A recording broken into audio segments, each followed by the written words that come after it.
What's up guys, it's Chad here. Drew Reviews come to you from the inside of my travel trailer today.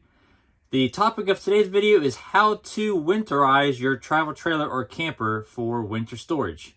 So stay tuned right after this. I'm going to show you a 3-step easy process on how to get the job done. As you can see, I am sitting here with a toboggan and it looks cold. Long story short, this season I waited a little bit too late. It got down to 32 last night.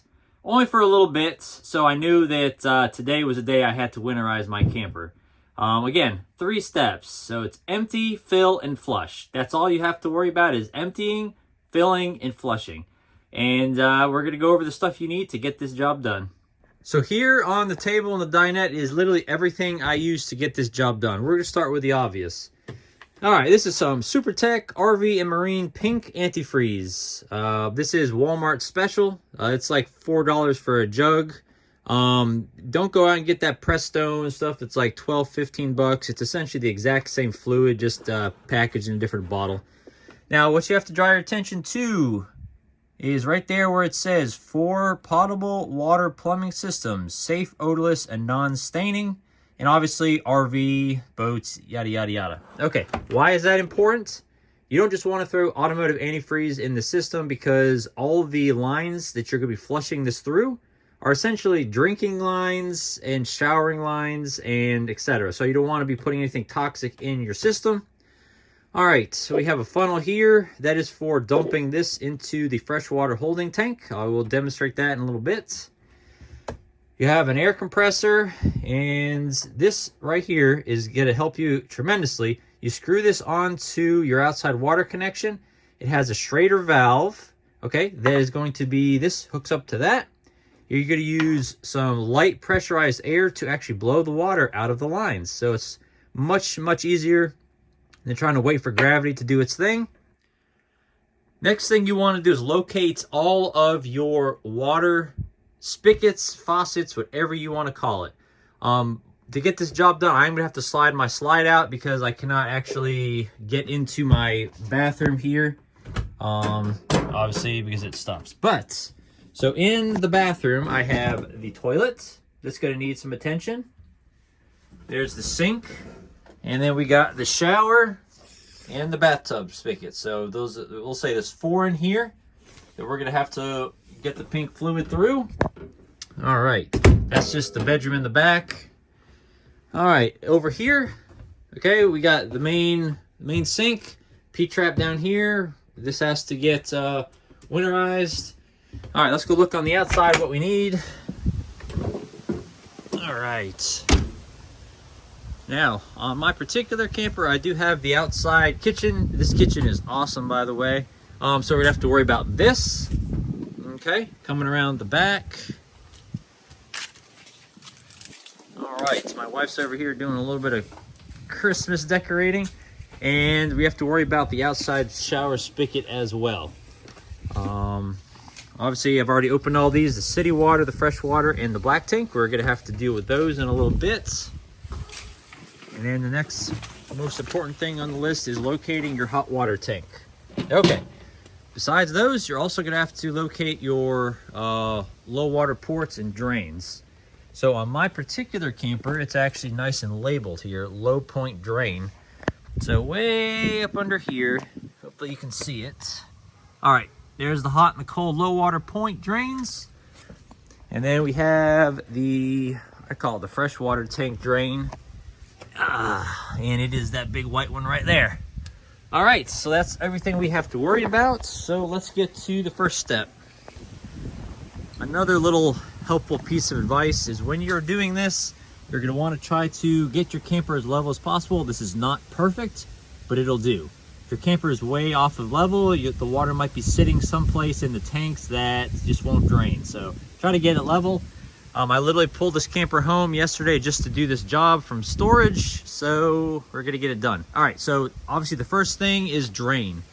We are going to drain the hot water tank, and we are going to drain all the lines out of the low ports. Okay, so let's get to that. I always like to do the hot water tank first and then go to the low point ports, and let's get it done. This is your standard hot water tank. This is not a tankless system, okay? normal nomenclature, here we have the anode rod or the low point drain on the tank. And here we have the pressure release valve. Okay, the main problems that people run into, okay, also make sure your electricity's turned off on this, is that this rusts and gets stuck to this. So some people have a really hard time of getting this drain port out. I definitely recommend not leaving it in all the time. But as you can see, I always wrap the anode rod with some of the pipe tape, the white pipe tape, whatever you want to call it, just to help it not get rusted and stuck in the tank itself.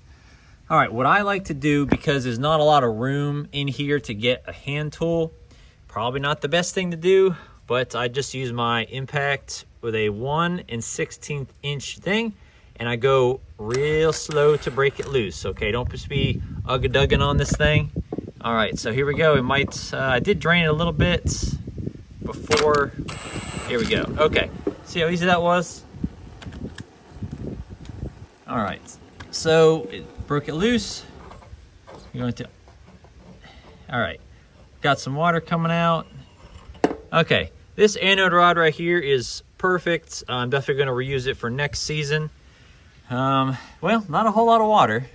Now, an easy way to get the rest of this out, obviously, is to open up the pressure release valve. Okay, so I did a decent job last time I emptied this. So that's number one step, is drain the hot water tank. If your hot water tank was full, it would be gushing out of here. But again, I did this at the end of my last camping trip, so we're good on that. This is a pain for me to do, but this is all they gave me for my port to my hot water bypass valves. And I'm having to hold it. Okay, so that's open, okay? Both valves facing the tank. So I am going to be closing, okay? Closing the valves so it bypasses the tank, which means I'm going to be turning both of these valves the opposite direction they are. So I believe they're going to be facing straight that way. I can't really do it one-handed, but here we go. Got it done. I got both valves facing that way, which means these valves will not allow the water to actually go in or out of the tank. It's just going to have the water that's going to flow from the blue around and then back down there. All right, again, the reason why I'm having trouble is because my mattress, I'm holding it up with my back. So, yeah, that's that. All right, here we are underneath. You got to open these two low point valves. It's good news, I guess, that there's barely any water dripping out, and I guess I've done a good job prior to opening these up. I just noticed that this one right here is busted, so I don't remember doing this the last time around, so I'm gonna have to use a pair of pliers and get this open. I am gonna have to replace it at some point, but today is not the day, so we're gonna go to the back and open up that valve as well. As you can see, the cold water line has a lot more water. It's just flowing out. This is even before I use the air compressor, so it is definitely getting on my handy dandy cardboard box here. Again, this is the freshwater holding tank valve. Check this out. Yeah, that's a lot of water coming out of there. So make sure you get all this out before you try to put any of the pink antifreeze in the tank, because it's gonna water it out pretty bad. Freshwater tank is gonna probably drip for 30 minutes. All right, it's gonna keep on going. Same thing with the low point drain. That's why I end up using this bad boy right here. All right, what you're gonna wanna do is come over here to your city water connection, okay? Screw this in. Keep in mind, again, this is the same thing as a hose, but this is brass. I'm gonna put a link to this in the description below. I got it off of Amazon. Screw it in just like you would a normal hose, not too tight. All right, again, the straighter valve, just like a bicycle pump, same thing, right there. Okay. Got this bad boy all hooked up. I just use this for standard pumping up bicycle tires and soccer balls, etc. The nice thing about this is it actually tells you the PSI, which is great. Typical for these, I always go 15 pounds. A lot of techs go up to 20. I like to err on the side of caution. All right, 15 pounds. So we're just gonna hit the button here.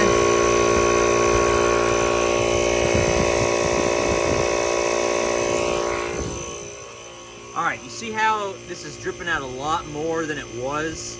That is because of the pressure I'm pushing through the lines. So when this stops, okay, when this right here stops, I'll know all the water's out of the line. So we're still going strong. And again, this is a great step to make sure all the water is out.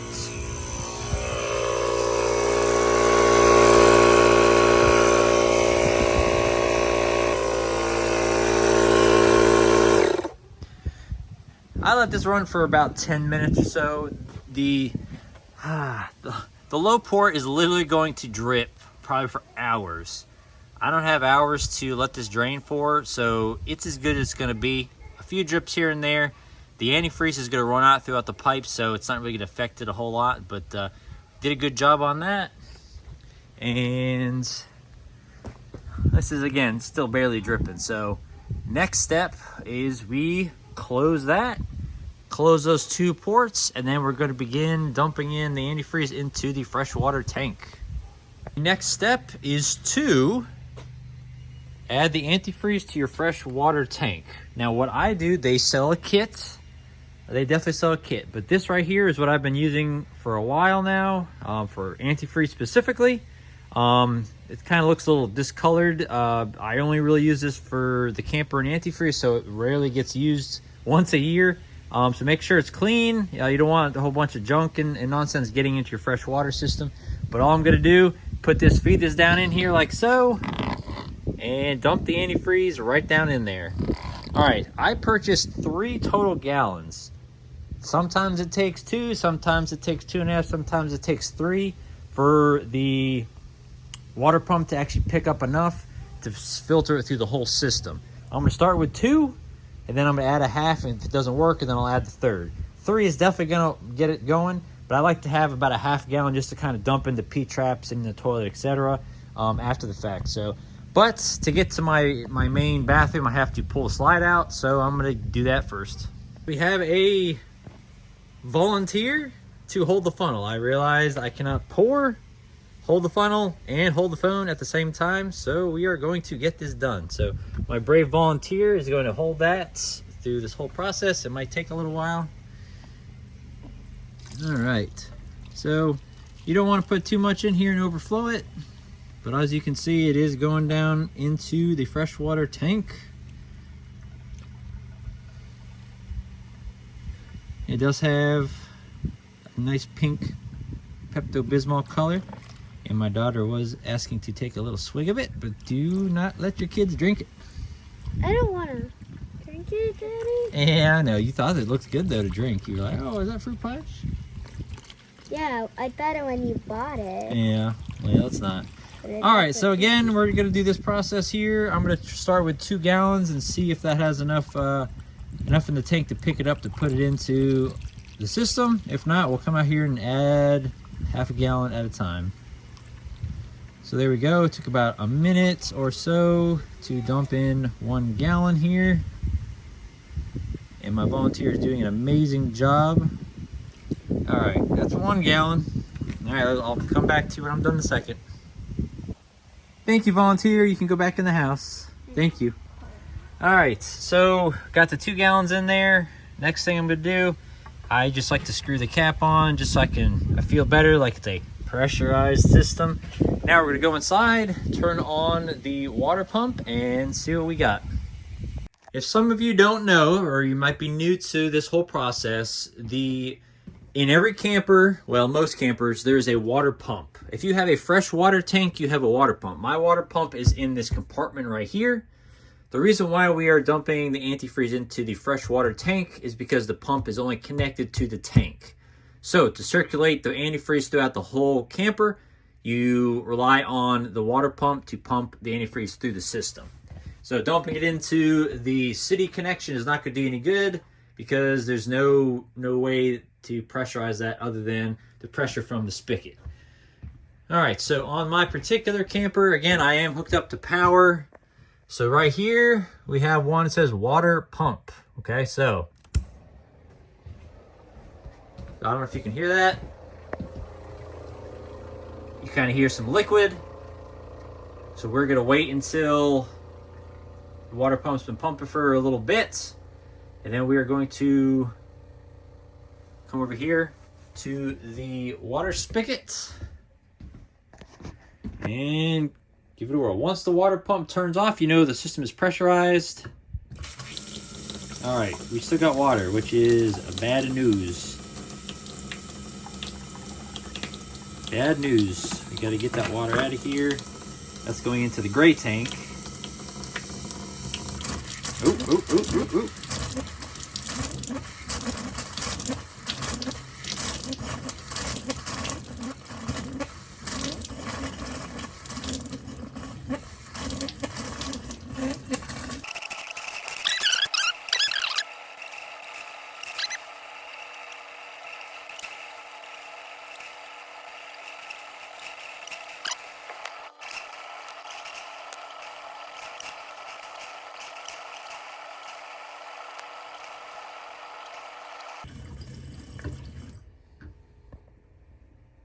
Fast forward a few days, and the last clip you should have seen on this video is the water over here running. Well, not running, but it was just kind of trickling out, shooting a lot of air out. Long story short, my water pump was not working. So I'm over here trying to diagnose on the table over here what's wrong with it, and hopefully we'll get this thing running and get this thing winterized. So I have a whole separate video on how to fix this water pump. There's a check valve on it that needs to be replaced, and that's another how-to video. I'm going to put that down in the description below. After getting that new water pump put in, I come over here to my main faucets. This is kind of where I normally do the priming first. So this is cold, nice and pink. Come over here to the hot water, nice and pink. There's a lot of faucets to worry about in the bathroom. So we got cold, pink, hot, pink. All right, we come over here. We got hot, pink. We got cold, pink. All right, and then we got not really building enough pressure, it looks like. Oh, there we go. And we got pink. Here is my outside sink. Got cold, pink, got hot, and we got pink. All right. Last but not least, we got the outside shower. This might be a little bit more difficult to see the pink, but yeah, it's pink in there. And then we got the hot side, and that is pink. Last but not least, I already did this just to make sure it worked okay, but last thing I do is make sure the pink comes out in the toilet. Now, however, I like to get a good amount of the antifreeze down into the black tank. I really don't know any people that actually get the black tank perfectly clean, like literally nothing in there in the winter. I always put a bunch of cleaning chemicals and stuff down in there just to, you know, help keep it clean and keep everything down in there a little bit on the moisture side. I never run it dry to get a poop pyramid. So what I do is I put about half a gallon or even a quarter gallon down in there. And what I do is I just flush it really good so all that goes down in there just to keep it from freezing up. There we go. So run it, and that should be good. All right. You always want to leave a little bit of the, this is non-staining, according to the packaging, but I always leave a little bit in there just to keep the smell down. A couple other things I like to do, obviously, in showing the demo of the cold and the hot, the antifreeze got down in the drain here, which goes into your P-trap.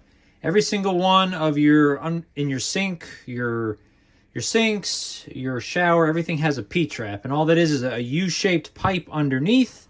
I guess I could just show it. I don't know if you see it. It's right here. All right, so all the water from the sink comes down here and goes down here and goes into your gray tank. Well, water is always going to sit right here. There's always fluid that's right here. Make sure you get a little antifreeze down here so it doesn't freeze in the pipe. And again, in showing the demo of turning on the cold and hot, antifreeze went down in all of my P-traps. So we're good to go on that. I always, like I said, put down some antifreeze into the black tank. I like to put down a little bit of antifreeze into the gray tank, which again, you just dump it down the drain here and it'll get into your gray tank. After that, you're good to go.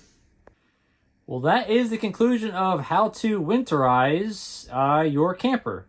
I had some hiccups. Again, this is a new to us camper, first winter with this particular camper. And to be honest, I've never actually used the water pump on this unit. I've had it since this summer. And we've always gone camping where we had a city water hookup. So again, that was a quick fix. I have a separate video. I'm going to put the link in the description to that video on how to replace the water pump and the check valve. But yeah, I give it 2 thumbs up. Make sure you winterize. Generally, the rule of thumb is if you're going to be 32 degrees or lower for a period of 24 hours straight, winterize your camper. All you friends in Florida, you're probably good to go. Up here in North Carolina, it does get into the teens, single digits on occasion. But we do have extended periods of in the high 20s, low 20s, around there. So definitely want to winterize my camper. If you guys like this content, please give it a thumbs up. Consider subscribing. And as always, safe travels. Bye.